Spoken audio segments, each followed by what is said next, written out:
गुरुमा। Good morning. समस्ते भल अछ? हाँ गुरुमा। Very good. आपण केमिति अछंती? मु भल अछि। तमे माने जलखिया खाइछ? हाँ गुरुमा। एबे आमे पाठ पढ़ा आरंभ करिबा। हाँ गुरुमा। आमे सबुदिन केमिति बसुथिले? गोलेई करी बसुथिले। ओ तमे माने आगुरु गोलेई करी देइछ? बहुत बढ़िया पिला। पिला माने गुटे खेल खेलिबा। हाँ गुरुमा। वर्तमान तम बहीगुड़ा सबु नेई आस। सबुगुड़िकु मझिरे आनी सजाड़ी रख। सेही बहीगुड़िकु गोटिए आकाररे सजाड़ी रख एवं देख केउ आकार हैला। ना ना एमिति नुहे, भल भाबरे सजाड़। पेन्सिल गुड़िकु हातरे धर। एबे देख कौन हैला? एइटा एबे काहा परि देखा जाउछि कहि परिबो? ना ना पेन्सिल गुड़िकु तुमे निज हातरे रख। एबे कुह एहा किपरि देखा जाउछि? ट्रक परि देखा जाउछि। ना तमे जामिति पढ़िछ? तुमे विभिन्न जामितिक आकृति कथा जानिछ? जानिछ ना नहीं? एहा गोटिए वर्गक्षेत्र की? किंबा एहा एक आयतक्षेत्र की? एहा गोटिए त्रिभुज। हे तमे त्रिभुज देखिछ? एहाकु आउथरे भल करी देख। त्रिभुजर केतोटी बाहु थाए? त्रिभुजर तीनोटी बाहु थाए। एहाकु भल करी देख। एहार तीनोटी बाहु अछि कि? एहा गोटिए आयतक्षेत्र अटे। बहुत बढ़िया। एबे मु जहा देखेबाकु कहिबी तुमे करिब। तुम भितरु मु जणकु डाकिबी। किए आसिब? मु जीबी। Very good. आस। तमे जानिछ तुमको कौन करिबाकु हेबो? तमे एही बहीगुड़िकु एमिति 1 2 3 क्रमरे गणिब हैला। एथर तमे गणिबा आरंभ कर। आरंभ कर। 1 2 3 4 5 6 7 8 9। से ठीक भाबरे गणिला कि? 1 2 3 4 5 6 एहा 10 अटे। एइठारु आरंभ कर। 11 केउटा 11? एइटा हेउछि 10। ठीक अछि गण। एइटा 11 12 13 14 15 बहुत बढ़िया। 16। एहा ठीक अछि कि? ना गुरुमा। तमे बस। आउ के करिबो? मु गणिबी गुरुमा, मु गणिबी। आस तमे गणिब। आस तुमे आउथरे गणिबा आरंभ कर। सेई पाखरु गणिबा आरंभ कर। 1 2 3 4 5 6 7 8 9 10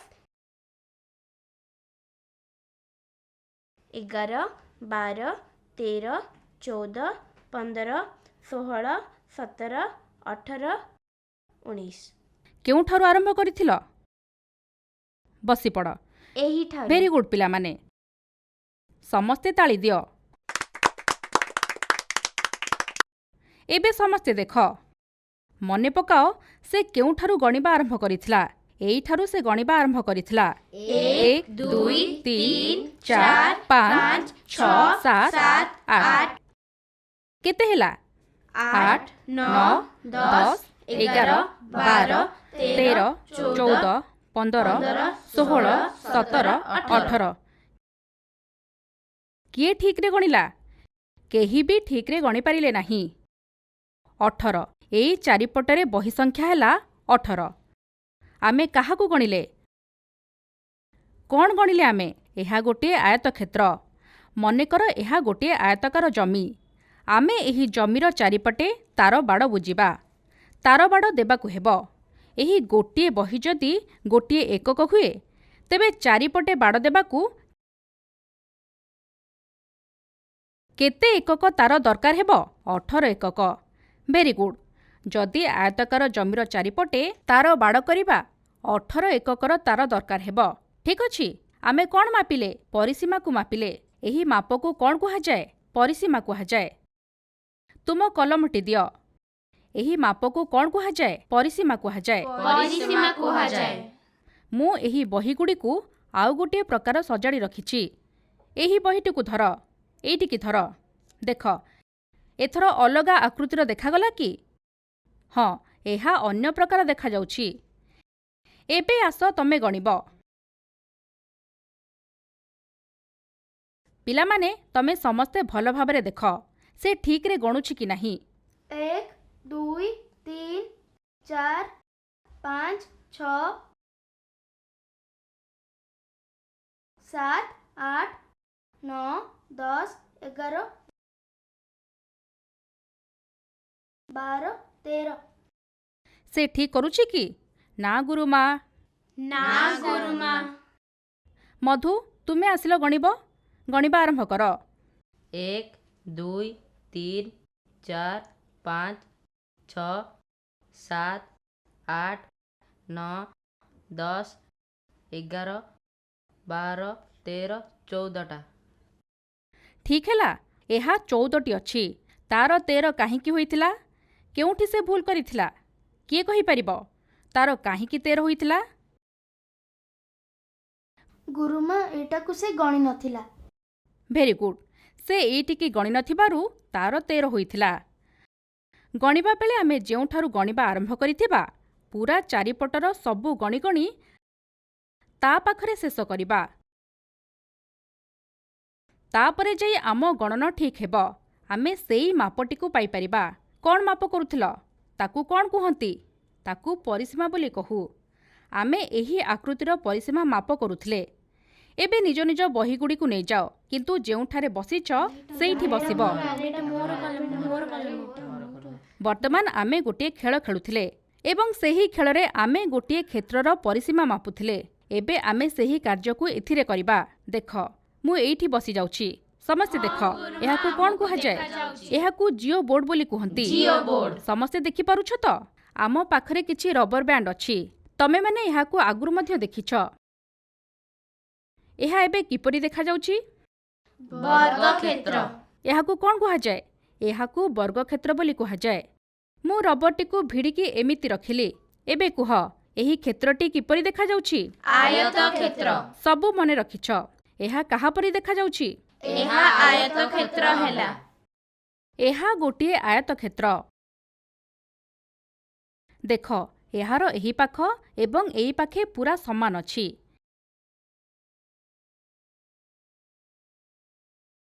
ଏବେ ଦେଖ, ଏହାକୁ କ'ଣ କୁହନ୍ତି? ଏହା ଗୋଟିଏ ତ୍ରିଭୁଜ। ଏହାକୁ ଗୋଟିଏ ତ୍ରିଭୁଜ କୁହାଯାଏ।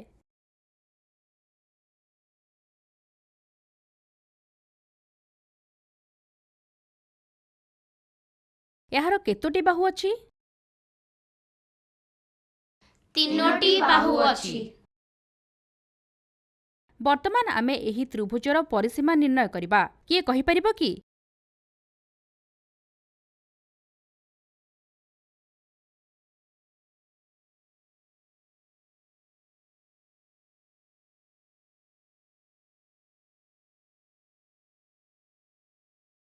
ଆମେ ଏହି କ୍ଷେତ୍ରର ପରିସୀମା ନିର୍ଣ୍ଣୟ କରିବା। କିଏ କହିବ? ଆମେ ଏପଟରୁ ଗଣିବା ଆରମ୍ଭ କରି ସେପଟକୁ ଆମେ ଯିବା। ଏପଟରୁ ଗଣିବା ଆରମ୍ଭ କରି ସେପଟକୁ ଯିବା। ଆମେ ଗୋଟିଏ ସ୍ଥାନରୁ ଗଣା ଆରମ୍ଭ କରି ପୁରା ଚାରିପଟ ଗଣିବା। ବର୍ତ୍ତମାନ ଏଠାରେ ଆମେ କ'ଣ ଗଣିବା? କେଉଁଠାରୁ ଆରମ୍ଭ କରିବା? ବହିଟିର ଗୋଟିଏ ଧାରରୁ ଗଣା ଆରମ୍ଭ କରିବା ଏବଂ ପ୍ରତି ଧାରକୁ ଏକ ଏକକ ନେବା। ଏବେ ଏହି ମାପ ଓ ଏହି ମାପ ପୁରା ସମାନ। ଏହି ଦୁଇ ପଟ ଟିକେ ବଡ଼ ଅଛି।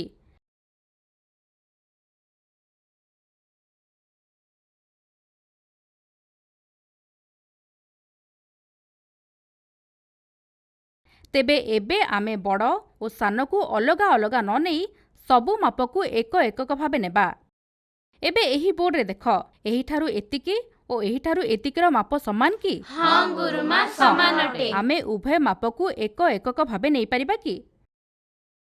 ଆମେ ଦୁଇଟି କଣ୍ଟା ମଧ୍ୟରେ ଥିବା ସ୍ଥାନକୁ ଏକ ଏକକ ଭାବେ ନେବା। ଏବେ ଆମେ ଏହିଠାରୁ ଗଣିବା ଆରମ୍ଭ କରିବା। ଯେଉଁଠାରୁ ଗଣିବ ଗୁରୁମା, ଏହିଠାରୁ ଆରମ୍ଭ କରିବା। ତାକୁ ଭଲ ଭାବରେ ମନେ ରଖିବା, ନହେଲେ ଭୁଲ ହୋଇଯିବ। ଏହିଠାରୁ ଆରମ୍ଭ କରି ଆମେ ଏପଟକୁ ଯିବା କିମ୍ବା ସେପଟକୁ ଯିବା। ଠିକ୍? କ'ଣ କହୁଛ? ହଁ ଗୁରୁମା। ଚାଲ ଗଣିବା ଆରମ୍ଭ କରିବା। କୁହ। 1 2 3 4 5 6 7 8 9 10 11 12 13 14 ଏହାପରେ ରହିଯିବା। ଆଉ ଆଗକୁ ଗଣିବା ନାହିଁ, କାରଣ ଆମେ ଏହିଠାରୁ ହିଁ ଗଣିବା ଆରମ୍ଭ କରିଥିଲେ। ଆମେ ପାଇଲେ 14।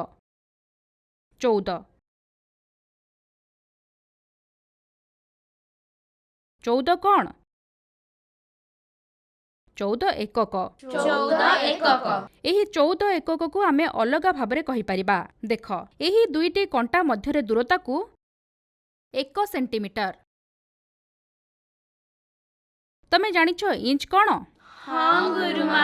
ଯଦି ଆମେ ଏହାକୁ 1 ସେଣ୍ଟିମିଟର ନେବା, ତେବେ ଏହାର ପରିସୀମା କେତେ ହେବ?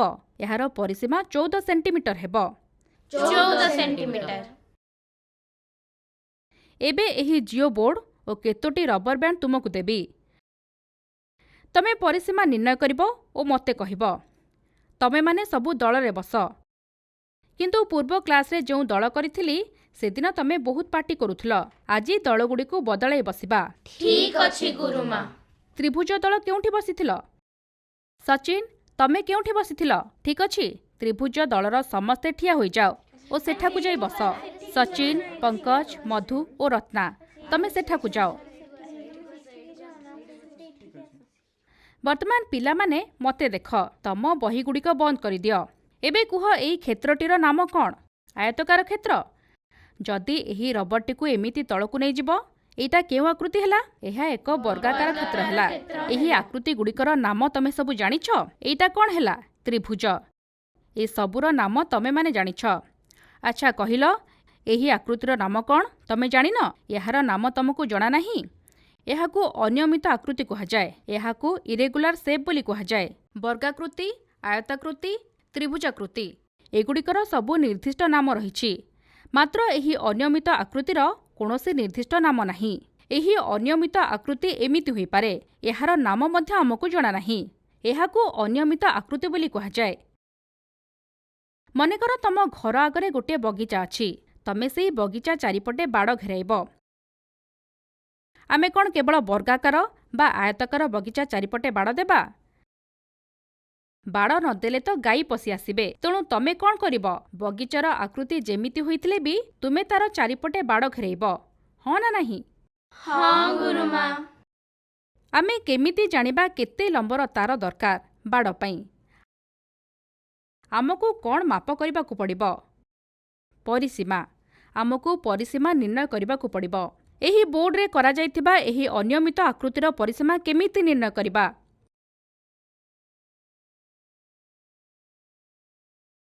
ଯଦି ଏହିପରି ଆକୃତି ଥାଏ, ଦେଖ, ଆମେ କେଉଁଠାରୁ ଗଣିବା? ଆମେ ଏହିଠାରୁ ଗଣିବା ଆରମ୍ଭ କରି ଏମିତି ଏହାର ଚାରିପଟକୁ ଗଣି ଗଣି ପୁଣି ଏହିଠାକୁ ଆସିଲେ ଆମେ ପୂରା ବାଡ଼ ଘେରାଇ ପାରିବା। ଏହିପରି ବାଡ଼ ଘେରାଇବା ପାଇଁ ଆମେ ପରିସୀମା ନିର୍ଣ୍ଣୟ କରିବାକୁ ହେବ। ବର୍ତ୍ତମାନ ମୁଁ 3ଟି ଦଳକୁ ଏହି ବୋର୍ଡ ଦେବି। ସେହି ବୋର୍ଡରେ ଭିନ୍ନ ଭିନ୍ନ ଆକୃତି କରିକି ଦେବି। ତମେ ସେହି ଆକୃତିର ପରିସୀମା ନିର୍ଣ୍ଣୟ କରିବ। ଠିକ୍ ଅଛି ଗୁରୁମା। ମୁଁ ପ୍ରତି ପିଲାକୁ କରିବାକୁ ମଧ୍ୟ ସୁଯୋଗ ଦେବି। ଗୁରୁମା ମତେ ଦିଅ। ପ୍ରତି ଦଳର ଏ, ବି, ସି ଅଛି। ମୋ କଥା ପ୍ରଥମେ ଶୁଣ।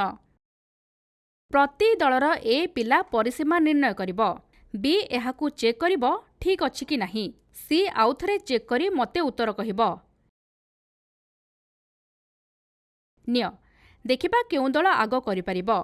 ଡି ପିଲାଙ୍କୁ ମଧ୍ୟ ମୁଁ କାମ ଦେବି। ଦେଖ, ଏହି ଦୂରତା ଓ ଏହି ଦୂରତା ସମାନ ଅଛି।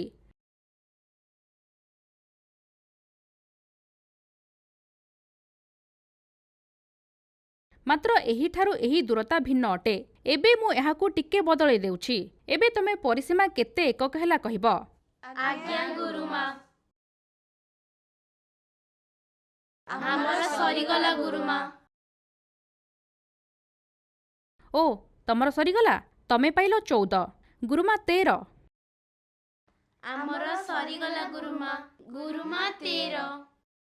1 2 3 4 5 6 7 8 9 10। ଦେଖିବା ଦେଲ। 1 2 3 4 5 6 7 8 9 10 11 12। ନା, ଭୁଲ ହେଲା।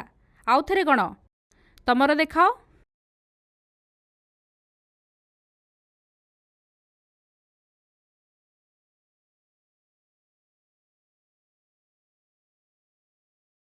କେଉଁଠାରୁ ଗଣିବା ଆରମ୍ଭ କଲ?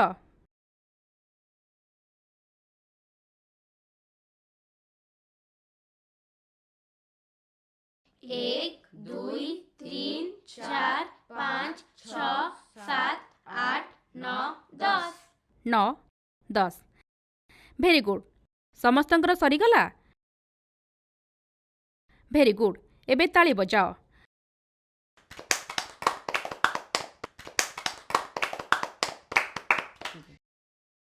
ବର୍ତ୍ତମାନ ଆମେ ଜାଣିଲେ ପରିସୀମା ଆମେ କେମିତି ନିର୍ଣ୍ଣୟ କରିବା ଏବେ ଧରାଯାଉ ପ୍ରକୃତରେ ତମର ଗୋଟିଏ ବଗିଚା ଅଛି ଏହି ବଗିଚାର ଚାରିପଟେ ବାଡ଼ ଘେରାଇବାକୁ ପଡ଼ିବ ଆମେ କେଉଁଥିରେ ଏହାକୁ ମାପ କରିବା ସ୍କେଲରେ ମାପିବା।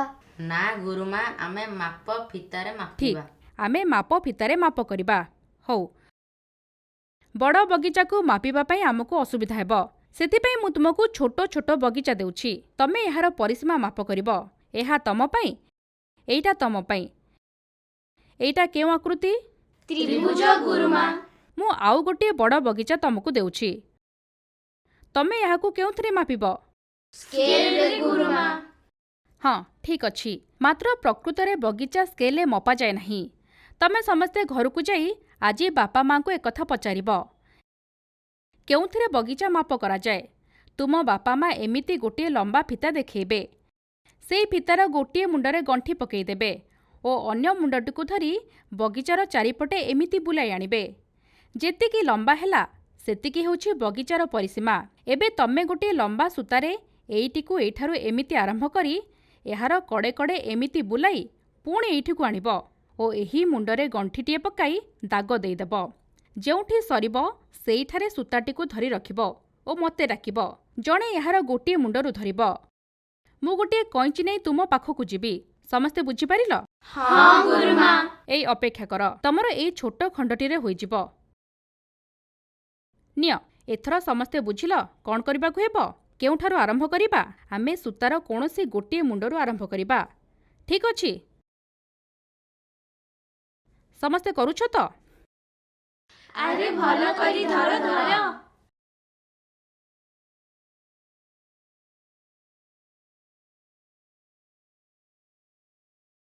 ଆରେ ଭଲ କରି ଧର ଧର ଏଇଠାରୁ ମୁଁ କାଟିଦେବି हाँ गुरुमा ତମେ ସେଇଟିକୁ ତୁମ ପାଖରେ ରଖ ତୁମର ସରିଗଲା କେଉଁଠାରୁ ଆରମ୍ଭ କରିଥିଲ ଏଇଠାରୁ ତୁମେ ଆରମ୍ଭ କରିଥିଲ କି ବହୁତ ବଢ଼ିଆ ତମେ କ'ଣ କଲ ଦେଖ ସେଇଟା ତାକୁ ଦିଅ ମୁଁ ତୁମକୁ ଗୋଟିଏ ଷ୍ଟାର ଦେଇଦେବି ମୁଁ ତୁମକୁ ଗୋଟିଏ ଷ୍ଟାର ଦେଇଦେବି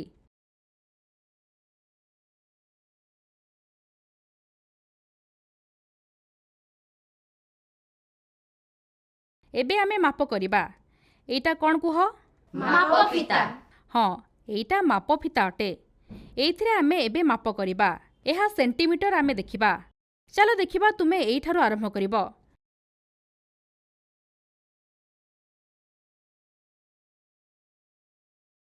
ଏଇ ଦୁଇଟିକୁ ଏମିତି ଗୋଟିଏ ମୁଣ୍ଡରୁ ହାତରେ ଚାପିକି ଧରିବା ଦେଖ ତୁମର ସୂତାର ଶେଷ ମୁଣ୍ଡଟି ମାପ ଫିତାର କେଉଁଠାରେ ସରିଲା ଏଇଠି ଦେଖ କେତେ ଲେଖା ହୋଇଛି 50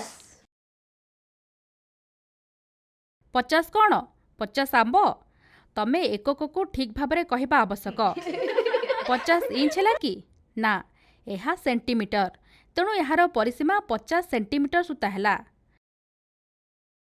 50 सेंटीमीटर ଉତ୍ତର ଲେଖିବା ସମୟରେ ତମେ ଯଦି ପରିସୀମା ଖାଲି 50 ଲେଖିବ ମୁଁ ସେଇଠି 50 ଫଳ କି ପରିବା ଲେଖିଦେବି ସେଥିପାଇଁ ଉତ୍ତର ଲେଖିବା ବେଳେ ସଠିକ୍ ଏକକ ଲେଖିବାକୁ ଭୁଲିବ ନାହିଁ ଏହାର ପରିସୀମା 50 ସେଣ୍ଟିମିଟର ବୋଲି ଲେଖିବା ଏହାକୁ ଧର ଏବେ କ'ଣ କରିବ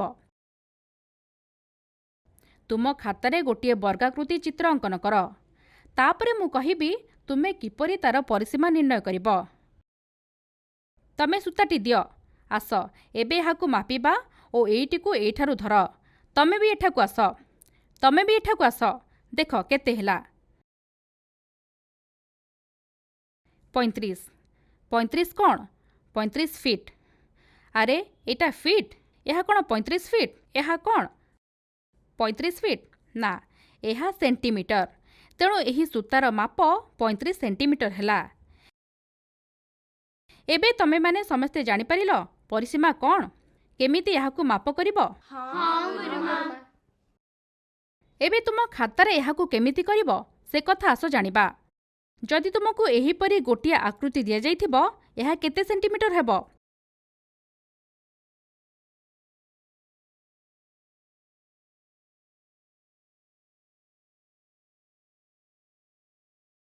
धरा जाओ एई पटटीर दैर्घ्य 10 सेंटीमीटर एवं एई पटर दैर्घ्य 5 सेंटीमीटर। वर्तमान आमे एहार परिसीमा निर्णय करिबा। मु एइठारु आरंभ करुछि। समस्ते भल भाबरे लक्ष्य कर। एइठारु आरंभ करुछि। 5 सेंटीमीटर। एटा 5 ओ एटा केते 10 सेंटीमीटर। एटा भी 5 ओ एटा भी 10 सेंटीमीटर। कौन करिबा एबे मिसाण करिबा। केते हेला 30। 30 कौन 30 सेंटीमीटर।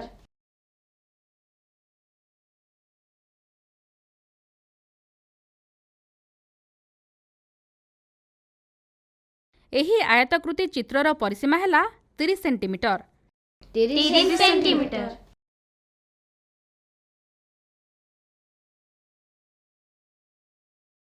एहा गोटे नियमित आकृतिर चित्र। आमे एहार परिसीमा निर्णय कले। एबे आमे गोटे अनियमित आकृतिर चित्रर परिसीमा निर्णय करिबा कि। हाँ गुरुमा। देख एमिति आकृतिटे नेले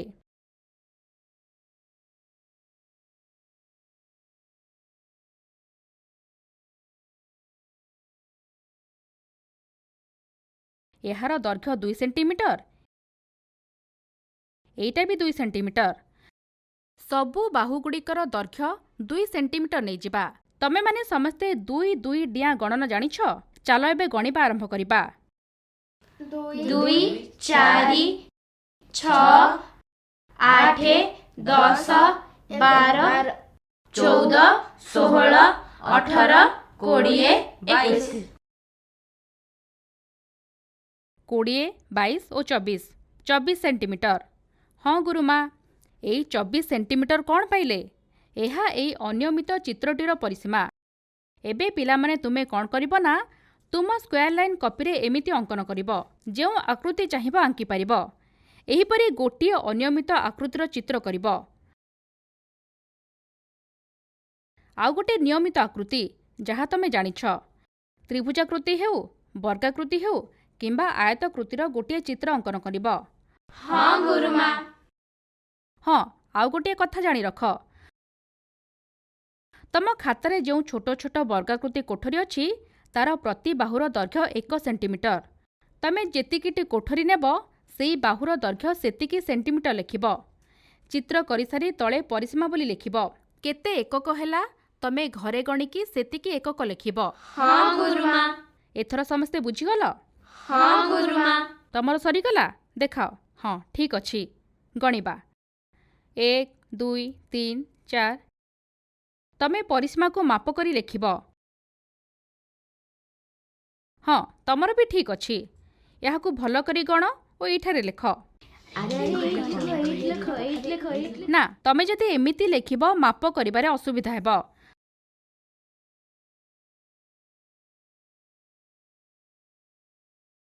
सबु गणी सारी लेखिब। तमे सबु ठीक करूछ तो ठीक अछि पर पृष्ठारे लेख। समस्ते करिदेल। आज्ञा गुरुमा। Very good. हो एबे आमे आम बहिर अभ्यास रे दिया जाइथिबा केतोटी प्रश्नर उत्तर करिबा। आमे करिबा कि सुन जेतेबेले तमे माने आकृति गुडी को अंकन करूछ केते जण भल करी करूछ मात्र आउ केते जण अंका बंका गार पकाई देउछ। सेथिपई मु एमिति विभिन्न आकृतिर कार्ड काटिकी आनिछि। तमे एही कार्ड गुडी को खाता उपरे रखी एहा चारिपटे पेन्सिले गार टाणी सेही आकृतिर चित्र अंकन करिदब। तमे एगुडा पूर्वरु मध्य देखिछ। एथिरे केतेक नियमित आकृति और केतेक अनियमित आकृतिर कार्ड रहिछि। एही आकृतिटी कौन कुह। गुरुमा मु स्केल के आनिबे की। अपेक्षा कर मु देबी। हाँ समस्ते देख एई आकृतिटी को देखी कुह एटा कौन केउ आकृति एटा। गुरुमा आयताकृति। हाँ एइटा हेउछि आयताकृति। एबे एइटा देख एइटा केउ आकृति वर्गाकृति ଏଇଟା କେଉଁ ଆକୃତି କହିପାରିବ? ଏଇଟା ଗୋଟିଏ ଅନିୟମିତ ଆକୃତି। ଏହାର ନାମ ଆମକୁ ଜଣା ନାହିଁ। ମୁଁ ଏଇ କାର୍ଡରୁ ପ୍ରତି ଦଳକୁ ଦେଉଛି। ତମେ ସେଗୁଡ଼ିକର ପରିସୀମା ନିର୍ଣ୍ଣୟ କରିବ।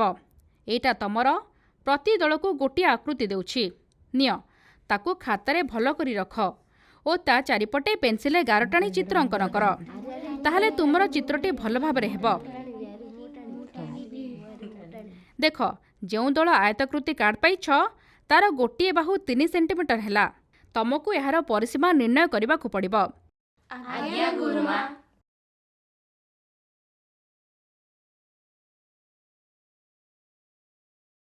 ଏଇ ଆକୃତିର କାର୍ଡ କେଉଁ ଦଳ ପାଇଛ? ଓ, ତମର ସରିଲାଣି? Very good.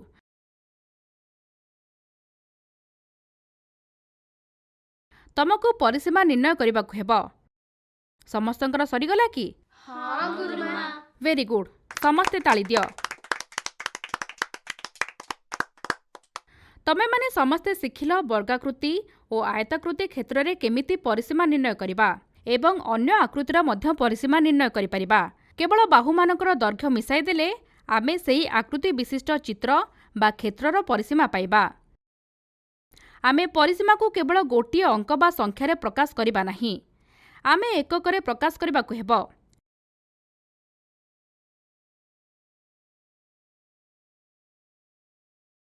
ଚତୁର୍ଥ ଶ୍ରେଣୀ ପିଲା, ତମେ ଏହି କଥା ପର ଶ୍ରେଣୀରେ ପଢ଼ିବ।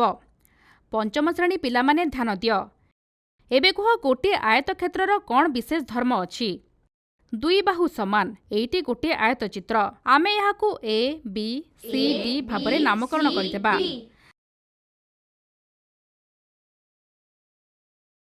ପଞ୍ଚମ ଶ୍ରେଣୀ ପିଲା କୁହ।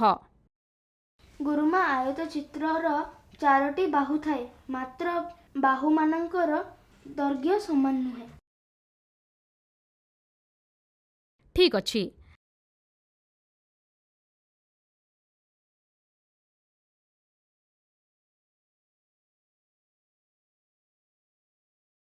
ଆୟତଚିତ୍ରର ଏହି ଦୁଇ ବାହୁ ଏ, ବି ଓ ସି, ଡିର ଦୈର୍ଘ୍ୟ ସମାନ ଏବଂ ଏହି ଦୁଇ ବାହୁର ଦୈର୍ଘ୍ୟ ମଧ୍ୟ ସମାନ ଅଟେ।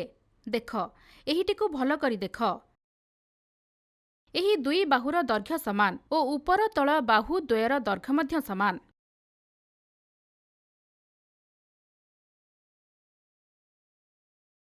ଓ ଏହାର ବିପରୀତ ବାହୁ ଦ୍ୱୟର ଦୈର୍ଘ୍ୟ ମଧ୍ୟ ସମାନ।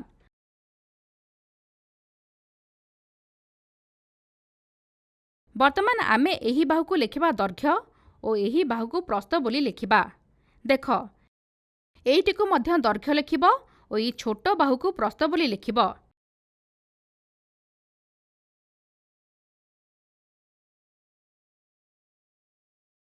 ଏବେ ଯେତେବେଳେ ଆମେ ପରିସୀମା ନିର୍ଣ୍ଣୟ କରିବା, କ'ଣ କରିବ? ଏହି ସବୁ ବାହୁକୁ ମିଶାଇ ଦେବା। B ଯୁକ୍ତ L ଯୁକ୍ତ B ଯୁକ୍ତ L। ଦେଖ, ଏଇଠି କେତୋଟି ଏଲ୍ ବା ଦୈର୍ଘ୍ୟ ଅଛି? କେତୋଟି ପ୍ରସ୍ଥ ବା ବି ଅଛି? 2ଟି। ତେଣୁ 2b + 2l। b କେତେ? 2ଟି L ଅଛି। 3 5 ସେଣ୍ଟିମିଟର 2 ଗୁଣ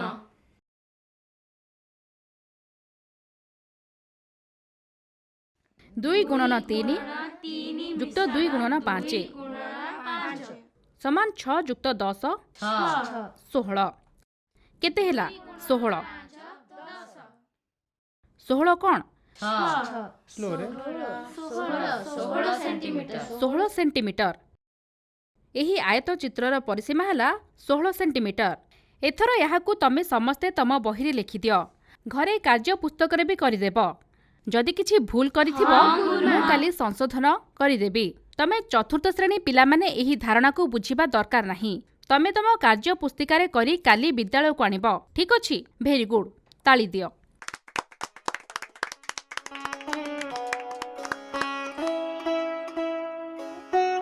ତମେ ସମସ୍ତେ ପ୍ରସ୍ତୁତ ତ? ଚାଲ ଗୋଟିଏ ଶିକ୍ଷଣ କାର୍ଯ୍ୟ କରିବା।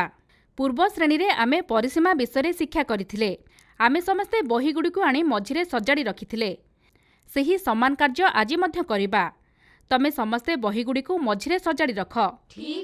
କଲମ ଓ ପେନ୍ସିଲଗୁଡ଼ିକୁ ବହି ପାଖରେ ରଖ ନାହିଁ। ବହିଗୁଡ଼ିକୁ ମଝିରେ ଭଲ ଭାବରେ ସଜାଡ଼ି ରଖ। ହେ ଏମିତି ରଖ, ସେମିତି ନୁହେଁ। ହଁ ବାସ୍ ସେମିତି ସଜାଡ଼ି ରଖ। ହଁ ହେଇଗଲା।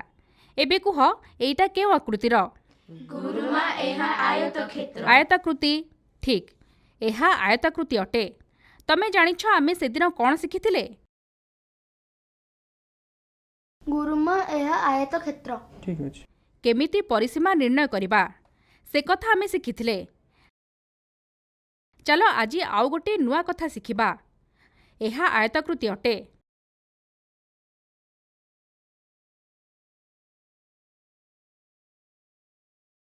କେତେଟା ବହି ଏଠି ଅଛି?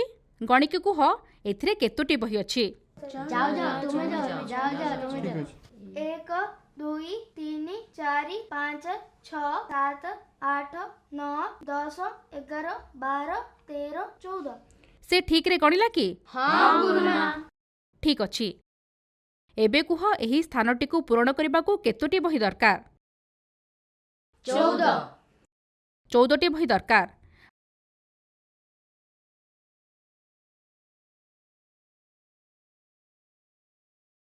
ବର୍ତ୍ତମାନ ଏହି ଆକୃତିକୁ ଦେଖ। ଏହା କେଉଁ ଆକୃତି? ବର୍ଗାକୃତି। ଏହିଟି ବର୍ଗାକୃତି ହେଲା ଓ ପୂର୍ବଟି ଆୟତାକୃତି ଥିଲା। ଏଥର କୁହ ଏଇଟା କେଉଁ ଆକୃତି? କିଏ କହିପାରିବ ଏଇଟା କାହିଁକି ଆୟତାକୃତି? ଆୟତାକୃତି। ଗୁରୁମା ଏହାର ସବୁ ବାହୁ ସମାନ ନୁହେଁ। ହଁ, ବର୍ଗାକୃତି ପାଇଁ ସବୁ ବାହୁ ସମାନ ଥିବା ଦରକାର। ହଁ ଗୁରୁମା। ମାତ୍ର ଏଥିରେ ଗୋଟିଏ ବାହୁର ଦୈର୍ଘ୍ୟ ଅନ୍ୟ ବାହୁ ଦୈର୍ଘ୍ୟଠାରୁ ବଡ଼ ଅଛି। ତେଣୁ ଏହା ଆୟତାକୃତି ଅଟେ। ବର୍ତ୍ତମାନ କୁହ ଏହି ଆୟତାକୃତି ପାଇଁ କେତୋଟି ବହି ଆବଶ୍ୟକ ହେଲା? କହିପାରିବ? କିଏ କହିବ? 14।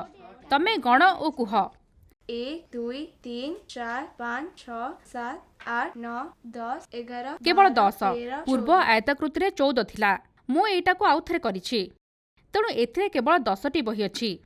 ଏହି ବାହୁରେ କେତୋଟି ବହି ଅଛି?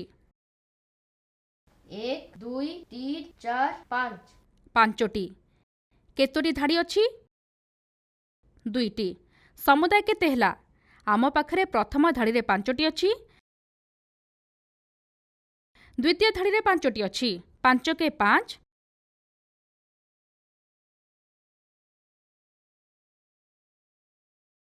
5 ଦୁଗୁଣେ 10। ତେଣୁ 10ଟି ବହି ଅଛି। ଏହି ଆୟତାକୃତିଟି 10ଟି ବହିରେ ପୂରଣ ହୋଇଛି। ଏହାକୁ ପୂରଣ କରିବାକୁ 10ଟି ବହି ଦରକାର ହେଲା। ଏହାକୁ କୁହନ୍ତି କ୍ଷେତ୍ରଫଳ। କୌଣସି ଆକୃତିକୁ ପୂରଣ କରିବାକୁ କହିବା ଅର୍ଥ ଏହାର କ୍ଷେତ୍ରଫଳ ଜାଣିବା। ଧରାଯାଉ ତୁମର ଗୋଟିଏ ଘର କଲ। ଘରର ଚଟାଣରେ ଟାଇଲ୍ସ ବିଛେଇବ। କେତେ ଟାଇଲ୍ସ ଦରକାର ପଡ଼ିବ? କେମିତି ଜାଣିବ? ତାହା ହେଉଛି ଘରର କ୍ଷେତ୍ରଫଳ। କ୍ଷେତ୍ରଫଳ ହେଉଛି ସ୍ଥାନ ପୂରଣ ବା ଅଞ୍ଚଳକୁ ପୂରଣ କରିବା। ଏଥର ତମେ କୁହ କ୍ଷେତ୍ରଫଳ କ'ଣ? ସ୍ଥାନ ପୂରଣ କରିବ। ପରିସୀମା କ'ଣ? ପରିସୀମା ହେଉଛି ଦାଢ଼ ବା ବାଉଣ୍ଡ୍ରି। ପରିସୀମା କହିଲେ ଆମେ କୌଣସି ଆକୃତିର ଚାରିପଟକୁ ମାପ କରିବା ଓ କ୍ଷେତ୍ରଫଳ କହିଲେ ଆମେ ସେହି ଆକୃତିଟିକୁ ପୂରଣ କରିବା। ଚାଲ କିଛି ସମସ୍ୟା ସମାଧାନ କରିବା। ନିଜ ନିଜର ବହି ନେଇଯାଅ ଓ ପଛକୁ ଯାଇ ଦଳରେ ବସିପଡ଼। ଠିକ୍ ହେଲା? ଦେଖ ଏଇଟା କ'ଣ କୁହ? ଜିଓ ବୋର୍ଡ ଗୁରୁମା। ହଁ, ଏଇଟା ଗୋଟିଏ ଜିଓ ବୋର୍ଡ। ଏଥିରେ ଆମେ ନିୟମିତ ଓ ଅନିୟମିତ ଆକୃତି ତିଆରି କରିପାରିବା। ଏଇଟା କ'ଣ? ଏହା ଗୋଟିଏ ଆୟତାକୃତି। ଏହି ଆୟତାକୃତିର ଆମେ କ୍ଷେତ୍ରଫଳ ବାହାର କରିବା। କ'ଣ କରିବା? ଦେଖିବା ଏହା କେତେ ସ୍ଥାନ ଅଧିକାର କରିଛି। ଦେଖ ଏଥିରେ କେତୋଟି କୋଠରୀ ଅଛି? ଦେଖ ମୁଁ ଦେଖାଉଛି, ତମେ ଗଣ। ଏହା ଗୋଟିଏ ବର୍ଗାକାର କୋଠରୀ। ତମେ ତାପରେ ଗଣ। 2 3 4 5 6 7 8। 8 କ'ଣ? କ୍ଷେତ୍ରଫଳ ପାଇଁ ଆମେ ବର୍ଗ ଏକକ କହିବା। ଦେଖ ଏହି କୋଠରୀକୁ ଗୋଟିଏ ବର୍ଗ। ଏହାକୁ ଆମେ କହିବା 1 ବର୍ଗ ଏକକ।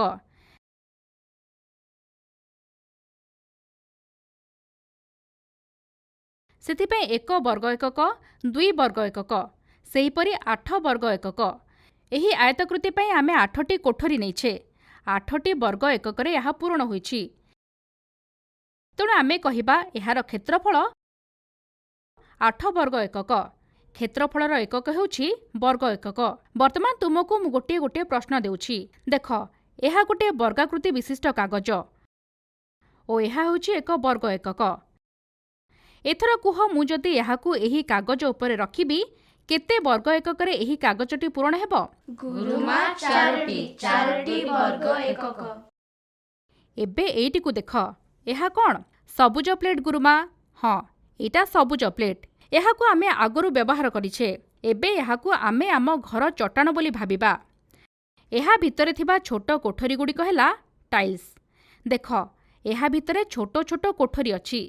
ଏହି ଗୋଟିଏ ଛୋଟ କୋଠରୀର ମାପ 1 ବର୍ଗ ଏକକ। ତମେ ଗଣିକି କହିବ ସମୁଦାୟ କେତୋଟି ହେଲା? ବର୍ତ୍ତମାନ ପ୍ରତି ଦଳର ବି ମାନେ ଏଠାକୁ ଆସ। ଏଇଟା ତମ ପାଇଁ, ଏଇଟା ତମର। ଗଣିକି କହିବ। ଯାଅ, ଏବେ ଗଣିବା ଆରମ୍ଭ କରିଦିଅ। ଗଣିସାରି ମୋତେ କହିବ କେତେ ହେଲା।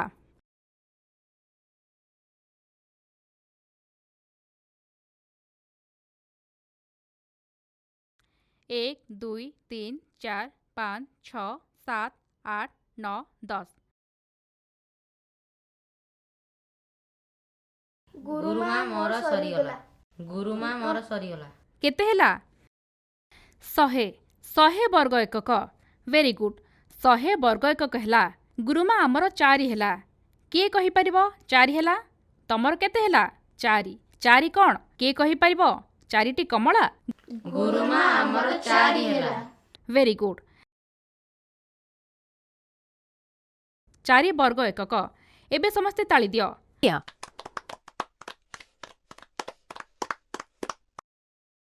ସମସ୍ତେ ବୁଝିପାରିଲ କ୍ଷେତ୍ରଫଳ କ'ଣ? ଚାଲ ଏବେ କେତୋଟି ସମସ୍ୟାର ସମାଧାନ କରିବା। ମୁଁ ପ୍ରଥମେ ତମକୁ ବୁଝାଇଦେବି, ତାପରେ ତମେ ଖାତାରେ କରିବ। ଏହି ଚିତ୍ରଟି କେଉଁ ଆକୃତିର? ଗୁରୁମା ଏହା ଏକ ବର୍ଗ ଚିତ୍ର। ଠିକ୍, ଏହା ଗୋଟିଏ ବର୍ଗଚିତ୍ର। ଏ ବି ସି ଡି ନାମକରଣ କରିବା। ଏବେ ମାପ ଲେଖିବା। ଏ ବି ର ଦୈର୍ଘ୍ୟ 4 ସେଣ୍ଟିମିଟର। ବି ସି କେତେ ହେବ? 4 ସେଣ୍ଟିମିଟର ଗୁରୁମା। ଏବେ ସି ଡି ଡି ଏ ମଧ୍ୟ 4 ସେଣ୍ଟିମିଟର ଲେଖିଦେବ। ଏବେ କୁହ ଏଇଟି କେତେ ପରିମାଣରେ ପୂରଣ ହେବ? ଆମକୁ ଏହାର କ୍ଷେତ୍ରଫଳ ନିର୍ଣ୍ଣୟ କରିବାକୁ ପଡ଼ିବ। ଦେଖ, ୟା ଭିତରେ ଏମିତି ଗାର ଟାଣୁଛି। ସବୁ ଗାର ଭିତରେ ଦୂରତା ସମାନ ରହିବ।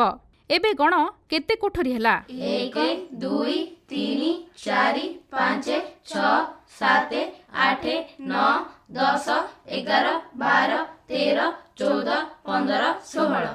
16 ବର୍ଗ ସେଣ୍ଟିମିଟର। ତମେ ସମସ୍ତେ ଏମିତି ଗଣିଦେଇ କହିବା ଜାଣିଛ। ଏହା କେବଳ ତମର ବୁଝିବା ପାଇଁ କ୍ଷେତ୍ରଫଳ ଥିଲା। ନିର୍ଣ୍ଣୟ କରିବାକୁ ଗୋଟିଏ ସୂତ୍ର ରହିଛି। ଏବେ ଆସ ଏଇ ସୂତ୍ରଟି କ'ଣ ଜାଣିବା। ହଁ ଗୁରୁମା। ବର୍ତ୍ତମାନ ମୋତେ କୁହ ଏହି ବର୍ଗଚିତ୍ରର ବାହୁର ଦୈର୍ଘ୍ୟ କେତେ? 4 ସେଣ୍ଟିମିଟର। 4 ସେଣ୍ଟିମିଟର। ଠିକ୍ ଅଛି।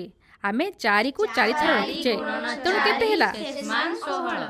4 ଗୁଣନ 4 ସମାନ 16 ବର୍ଗ ସେଣ୍ଟିମିଟର। କ୍ଷେତ୍ରଫଳର ଏକକ ବର୍ଗ ଏକକ। ଯେହେତୁ ବାହୁର ଏକକ ସେଣ୍ଟିମିଟର ନେଇଛେ, ତେଣୁ ଏହି ବର୍ଗକ୍ଷେତ୍ରର କ୍ଷେତ୍ରଫଳ 16 ବର୍ଗ ସେଣ୍ଟିମିଟର ହେବ। ଆମେ କହିବା ବର୍ଗ ସେଣ୍ଟିମିଟର।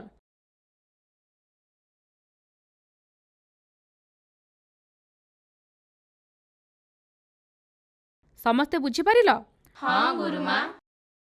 ଠିକ୍ ସେମିତି ଚାଲ ଏବେ ଗୋଟିଏ ଆୟତକ୍ଷେତ୍ରର ଚିତ୍ର କରିବା। ଦେଖ, ଏଇଟା ଗୋଟିଏ ଆୟତକ୍ଷେତ୍ର।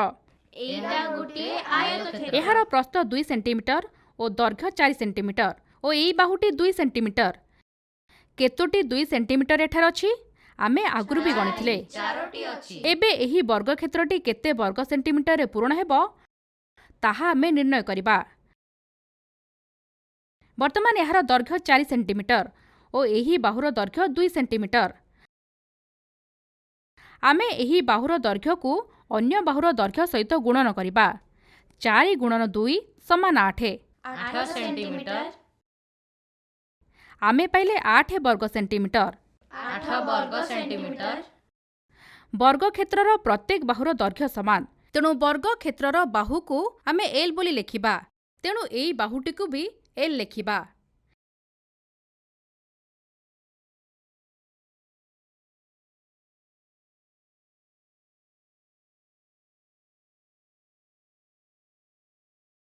तेणु यार क्षेत्रफल हेब बाहु गुणन बाहु एल गुणन एल वर्ग एकक। जेहेतु एही वर्ग क्षेत्रर बाहुर दैर्घ्य 4 सेंटीमीटर नैछे, तेणु यार क्षेत्रफल 4 गुणन 4 समान 16 वर्ग सेंटीमीटर हेला। सेहीपरि एई आयतक्षेत्र को देख, एहा आयतक्षेत्रर दैर्घ्य, तेणु आमे एल लेखिबा। प्रस्थ को बी लेखिबा। एही आयतक्षेत्रर क्षेत्रफल केते हेब? एल गुणन बी बा दैर्घ्य गुणन प्रस्थ वर्ग एकक। वर्तमान तुम पई काम हैला, अरे तमे करि सारिलणी? वाह, बहुत बढ़िया। देखाओ एटा केते हेला? 4 गुणन 4, हाँ लेख 16 वर्ग सेंटीमीटर एठारे लेखि दियो। तमर हेला कि?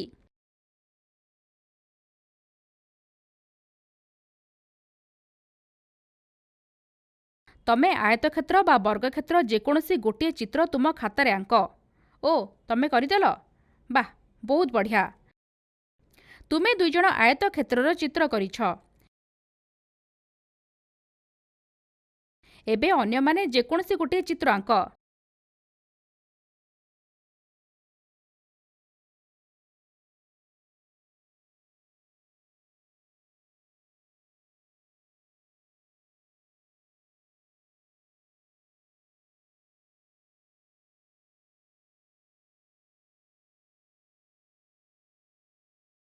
तुमे जो वर्गक्षेत्र बा आयतक्षेत्रर चित्र करिब, ता भितरे केतोटी वर्गाकार कोठरी रहिला गणिकी लेखिब एवं तुमे एहीपरि दैर्घ्य और प्रस्थ केते सेंटीमीटर हेला लेखिब एवं एही सूत्र प्रयोग करी परीक्षा करिब।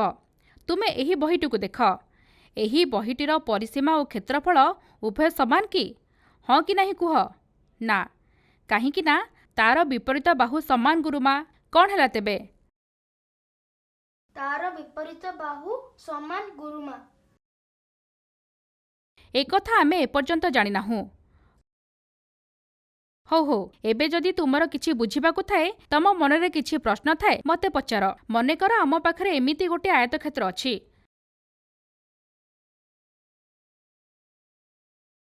एहार दैर्घ्य 5 सेंटीमीटर और प्रस्थ 2 सेंटीमीटर। एहीपरि गोटे आयतक्षेत्र अछि। एबे आमे देखिबा। तमे आस।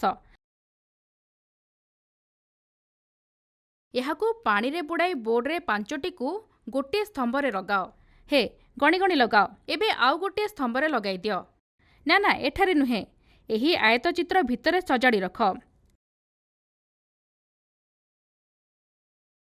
हाँ, एबे आयतक्षेत्रटी होइगला। एबे एही आयतक्षेत्ररु परिसीमा केते हेब गणिक कुह। परिसीमा निर्णय करबाकु हेले एहार चारिपटरे थिबा स्क्वायर काउंटर गुडी को गणिबा। एइठारु गण 2 3 4 5 6 7 8 9 10 11 12 13 14। आउ थरे भल करी गण।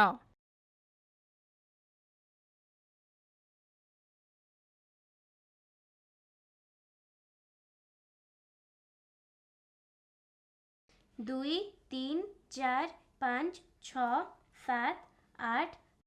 से ठीक कला कि? हाँ गुरुमा, ठीक अछि। तेबे एही आयतक्षेत्रर परिसीमा केते हेला? 14 एकक। 14 एठारे एकक हेउची सेंटीमीटर, तेणु एही आयतक्षेत्रर परिसीमा 14 सेंटीमीटर हेला।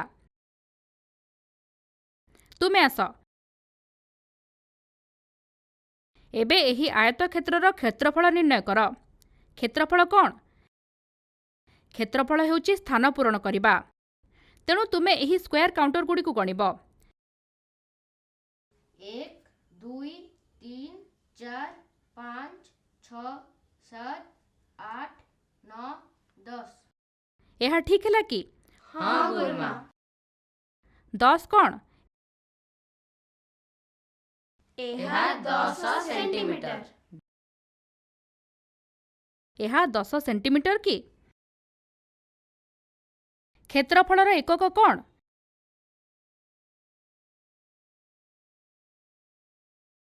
ଏହା 10 ବର୍ଗ ସେଣ୍ଟିମିଟର। ବର୍ଗ ଏକକ, ତୁମେ ଏହାକୁ ଭୁଲିବା କଥା ନୁହେଁ, ଠିକ୍ ହେଲା?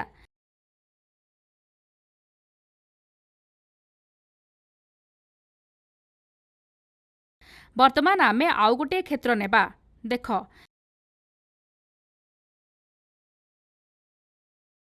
କେତୋଟି ଏଠାରେ ରହିଲା? 4ଟି।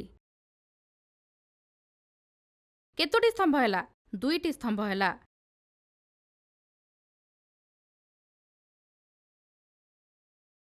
ଏବେ କେତୋଟି ସ୍ତମ୍ଭ ହେଲା? 3ଟି ଧାଡ଼ି ହେଲା ଗୁରୁମା ଏଇଟା କେଉଁ କ୍ଷେତ୍ର ହେଲା? ବର୍ଗ କ୍ଷେତ୍ର ଗୁରୁମା ବର୍ଗକ୍ଷେତ୍ର। ଏଇଟା ବର୍ଗକ୍ଷେତ୍ର ହେଲା। ଏଇଟା ଆୟତକ୍ଷେତ୍ର। ଏହା ଗୋଟିଏ ଆୟତକ୍ଷେତ୍ରଟିଏ ହେଲା। ଏହାର ପରିସୀମା କେତେ ହେବ କିଏ କହିବ? ମୁଁ କହିବି ଗୁରୁମା 12 ସେଣ୍ଟିମିଟର। ଆସ ଦେଖିବା। 1 2 3 4 5 6 7 8 9 10 11 12 13 14 କିଏ କହିଲା 12 ବୋଲି? ଏହି ଆୟତକ୍ଷେତ୍ରର ପରିସୀମା 14। 14 କ'ଣ? 14 ସେଣ୍ଟିମିଟର ହେଲା। ଏବେ ଏହି ଆୟତକ୍ଷେତ୍ରର କ୍ଷେତ୍ରଫଳ କେତେ ହେବ କିଏ କହିପାରିବ? ଏହି ବାହୁଟିର ଦୈର୍ଘ୍ୟ 4 ସେଣ୍ଟିମିଟର ଏବଂ ଏହି ବାହୁଟିର ଦୈର୍ଘ୍ୟ 3 ସେଣ୍ଟିମିଟର ଅଛି। କ୍ଷେତ୍ରଫଳ କେତେ ହେବ? ଶୀଘ୍ର ଶୀଘ୍ର କୁହ। କିଏ କହିବ? ଗଗନ, ତୁମେ କୁହ। ଏହାର କ୍ଷେତ୍ରଫଳ କେତେ ହେବ? 12 ଗୁରୁମା। 12 ବର୍ଗ ସେଣ୍ଟିମିଟର ଭେରି ଗୁଡ୍, ତାଳି ଦିଅ।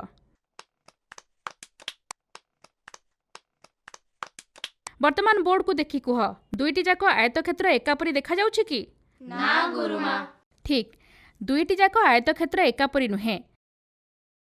ମାତ୍ର ଉଭୟର ପରିସୀମା ସମାନ, 14 ସେଣ୍ଟିମିଟର ପାଇଲେ। ଏହି ଦୁଇଟି ଆୟତକ୍ଷେତ୍ରର କ୍ଷେତ୍ରଫଳ ସମାନ କି? କ୍ଷେତ୍ରଫଳ ସମାନ ନୁହେଁ, ମାତ୍ର ପରିସୀମା ସମାନ। ଠିକ୍ ଅଛି। ଏବେ ତୁମକୁ ମୁଁ କିଛି ବସ୍ତୁ ଦେଉଛି। ତୁମେ ବର୍ଗକ୍ଷେତ୍ର ପ୍ରସ୍ତୁତ କରିବ। ତମେ ଜାଣିଛ କେମିତି ବର୍ଗକ୍ଷେତ୍ର ତିଆରି କରିବ? ଆଜ୍ଞା ଗୁରୁମା ଗୋଟିଏ ବର୍ଗକ୍ଷେତ୍ର ଯେକୌଣସି ଦୈର୍ଘ୍ୟର କରି ସେହି ବର୍ଗକ୍ଷେତ୍ରର କ୍ଷେତ୍ରଫଳ ଏବଂ ପରିସୀମା ନିର୍ଣ୍ଣୟ କରିବ ଓ ମୋତେ କହିବ।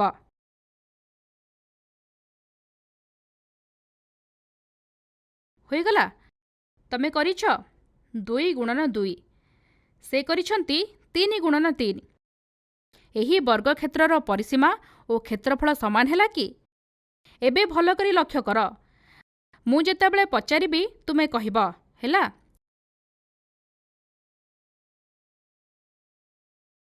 ଆମକୁ ଗୋଟିଏ ଆୟତକ୍ଷେତ୍ର ପ୍ରସ୍ତୁତ କରିବାକୁ ପଡ଼ିବ। 4 ଗୁଣନ 3, ଏହିପରି 4ଟି ସ୍କୋୟାର ରଖିବା ଏବଂ 3ଟି ସ୍ତମ୍ଭ ରଖିବା। ତମେ ଯେଉଁ ହଳଦିଆ ଘନବସ୍ତୁ ରଖିଛ ତାହାକୁ ଏହିପରି 4ଟି ଲେଖାଏଁ 3ଟି ସ୍ତମ୍ଭରେ ରଖିକି ସଜାଡ଼। ଶୀଘ୍ର କର। ତୁମେ ଏକୁଟିଆ ଏକୁଟିଆ କର ନାହିଁ, ଅନ୍ୟମାନଙ୍କୁ ମଧ୍ୟ କରିବାକୁ ସୁଯୋଗ ଦିଅ। ଆସ, ତମେ ବି କର। ଦଳରେ ମିଶିକି କର। ତାକୁ ଟିକେ କରିବାକୁ ସୁଯୋଗ ଦିଅ।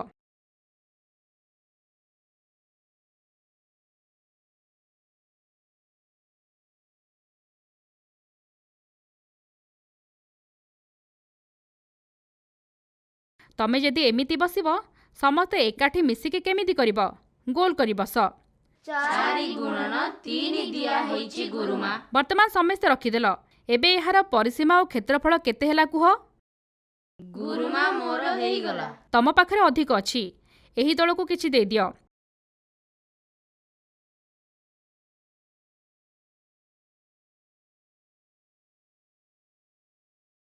କେତେ ହେଲା ପରିସୀମା? ତୁମେ 4ଟି ଲେଖାଏଁ 3ଟି ସ୍ତମ୍ଭରେ ରଖିବ। କୁହ, ପରିସୀମା କେତେ ହେଲା? 14 ଗୁରୁମା 14 ଗୁରୁମା। 14 କ'ଣ? ଏକକ କହିବ ନା। 14 ବର୍ଗ ସେଣ୍ଟିମିଟର। ନା ନା, ପରିସୀମାର ଏକକ ଖାଲି ସେଣ୍ଟିମିଟର। ଏବେ କ୍ଷେତ୍ରଫଳ କେତେ ହେଲା କୁହ? 12 ବର୍ଗ ସେଣ୍ଟିମିଟର ଗୁରୁମା। Very good. ତେଣୁ କ୍ଷେତ୍ରଫଳ 12 ବର୍ଗ ସେଣ୍ଟିମିଟର ହେଲା।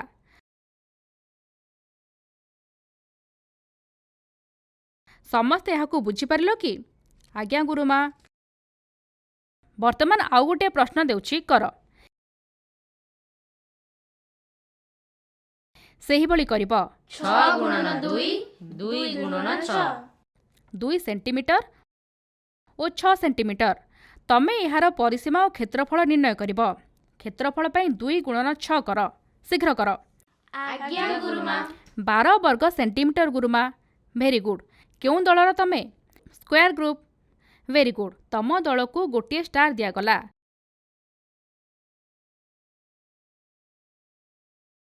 ସମସ୍ତେ କରିସାରିଲ କି? ଆଜ୍ଞା ଗୁରୁମା। ଏବେ ପରିସୀମା କେତେ କୁହ? କେତେ ପାଇଲ? ଠିକ୍ ଭାବେ ଗଣିକି ମୋତେ କୁହ। ତମେ ବି କ୍ଷେତ୍ରଫଳ 12 ବର୍ଗ ସେଣ୍ଟିମିଟର ପାଇଲ। Very good. ପରିସୀମା 16 ସେଣ୍ଟିମିଟର ହେଲା ଗୁରୁମା। Very good. ଦୁଇଟି ଯାକ କ୍ଷେତ୍ରର କ'ଣ ସମାନ ହେଲା?